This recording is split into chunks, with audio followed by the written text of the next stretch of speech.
settle down, ready for the witty story. It is now 8:17. Hey, listen. Once upon a time. So there was this soldier. My soldier. Soldado. Okay, so in this story, ang ini nga soldado who was finally coming home after nakipagbato, after having fought in war, mapuli na. So before going home, ang ginimo sang ini nga soldier, he called his mom and he called his dad. Gintawagan niya. And then hambal sang soldier, niya, Mom, Dad, Nay, Tay, I'm coming home. But, may dako nga bat, lingi mapuli na ko. But, I have a favor. I have a favor to ask. You know what, Mom and Dad, I have a friend with me, upod ko, whom I want to bring home with me. Amo na hambal sang soldier. May upod ko, gusto ko dalon sa aton da. Friend ko ni. Tinong hambal sang nanay ang tatay. Sure, no problem. Sure. We would love to meet him. Gusto namon makilalang friend mo. So they replied. Nag-agree ang nanay ang tatay. Then the son, ang ini nga soldier, continued. Padayon lang yapon. Yeah, Nay, Tay, there is something you should know. There is something you should know about my friend. There's something you should know about him. He was hurt. And he was hurt badly while fighting the war. Grabe gid. You know, Nay and Tay, he stepped on a landmine.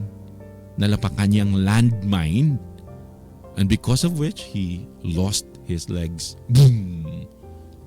Na utod gidi yang tiil. And hindi lang tiil lang nautod.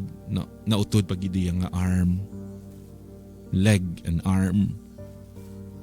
So, why na siya kadtuan?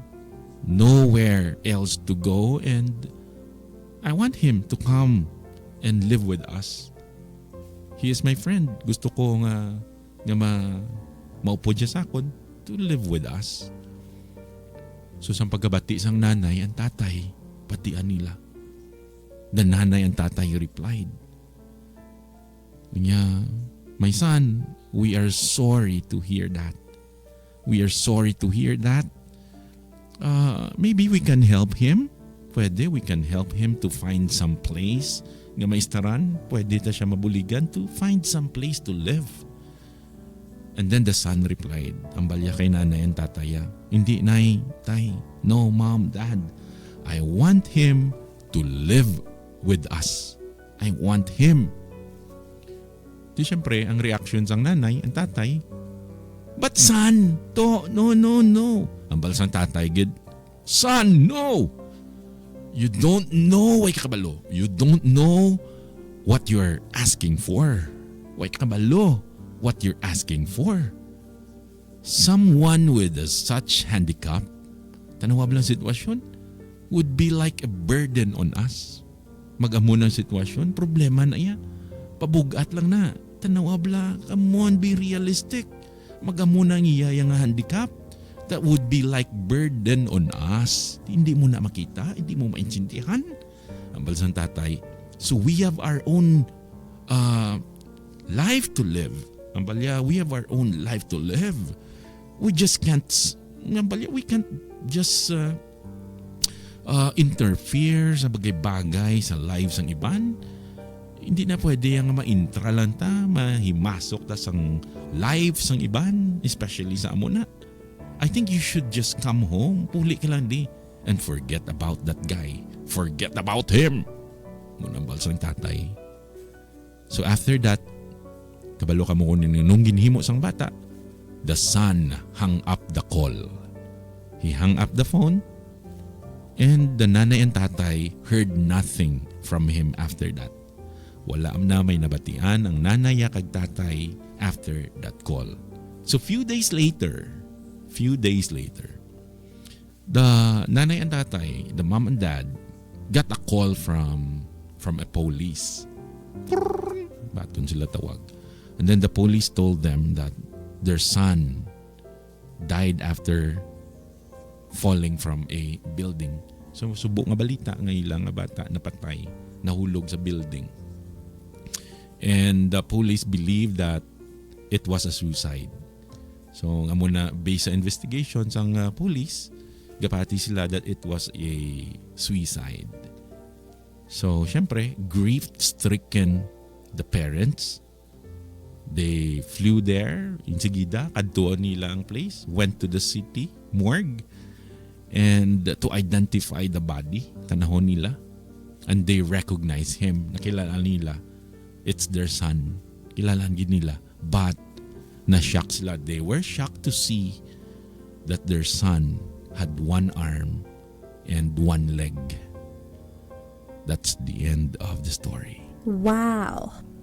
If you like the story tonight, I want you to react. So anong morals ng story? Kung tanahon ta, amo tong bata galing gambal, ginatistingan lang niya gali si nanay and tatay.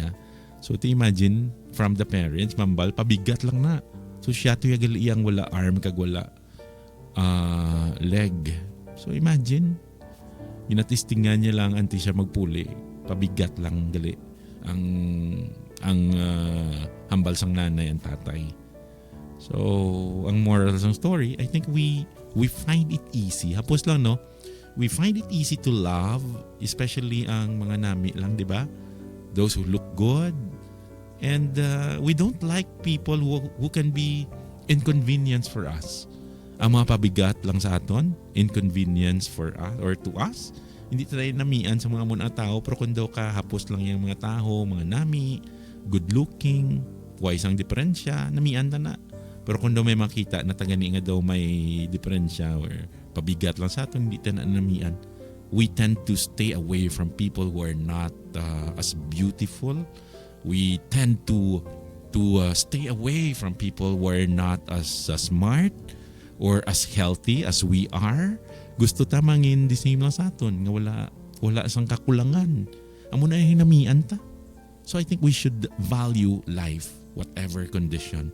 Bisan ano pang kondisyon, ang story ta tonight is telling us nga let's value ang kabuhi because we never know what's come next.